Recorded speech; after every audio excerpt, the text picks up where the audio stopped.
नमस्कार. आज मी चवळीची भाजी बनवणार आहे. यासाठी मी बारीक पानांची अशी 2 जुड्या घेतल्या आहेत चवळीच्या भाजीच्या. छान निवडून घ्यायची, व्यवस्थित 2-3 पाण्याने धुवून घ्यायची आणि पाणी गरम करायला ठेवायचं थोडंसं. त्यामध्ये पाण्याला उकळी आली की भाजी अशा प्रकारे घालून घ्यायची आणि 1 मिनिट, अर्धा 1 मिनिटभर ती उकळून घ्यायची. उकळल्यामुळे याचा काळपटपणा थोडा निघून जातो आणि भाजी आपली चवीलाही छान लागते. त्यानंतर ती अशी चाळणीवर काढून घ्यायची भाजी आणि यावर पुन्हा थंड पाणी घालून ती व्यवस्थित धुवून घ्यायची. थंड पाणी घातल्यानंतर ती आपल्याला हाताने पटकन काढता येते, म्हणून थंड पाणी घालायचं वरून आणि अशी अलगद अशी दाबून त्याचं एक्स्ट्रा पाणी असेल ते काढून घ्यायचं आणि ती पूर्ण भाजी सुट्टी करून घ्यायची. सुट्टी केल्यामुळे काय होतं की आपल्याला भाजी परतताना मीठ वगैरे सर्व या भाजीला सगळ्या ठिकाणी लागतं. भाजी छान अशी एकजीव होते परतताना. आणि तुम्हाला माझा रेसिपी कशी वाटते प्लीज मला कमेंटमध्ये सांगा आणि चॅनलवर नवीन असाल तर चॅनलला सबस्क्राईबही करा.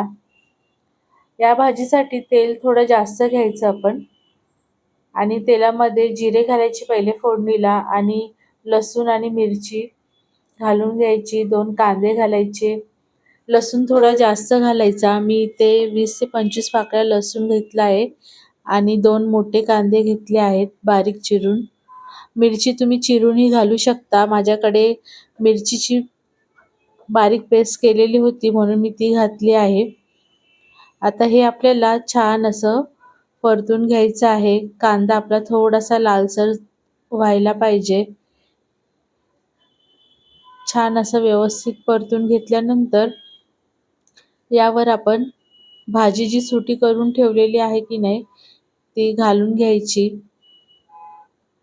आणि ही भाजी आपल्याला पावसाळ्यामध्ये मिळत नाही जास्त आणि उन्हाळ्यामध्ये सुद्धा भाज्या आपल्याकडे भरपूर प्रमाणात नसतात ह्यात विकायला.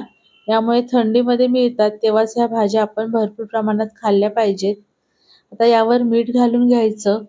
मीठ आधीच कमी घालायचं, जास्त घालायचं नाही, कारण ही शिजल्यानंतर अजून थोडी कमी होणार आणि या भाजीला मीठ जास्त लागत नाही.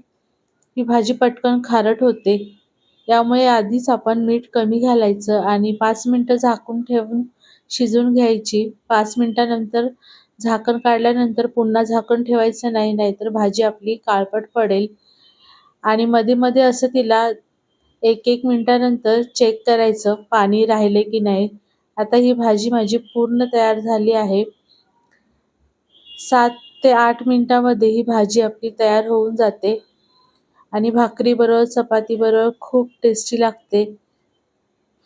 तुम्ही ही बनवा आणि कशी झाली आहे भाजी ते मला प्लीज कमेंटमध्ये सांगा. रेसिपी पूर्ण पाहिल्याबद्दल धन्यवाद.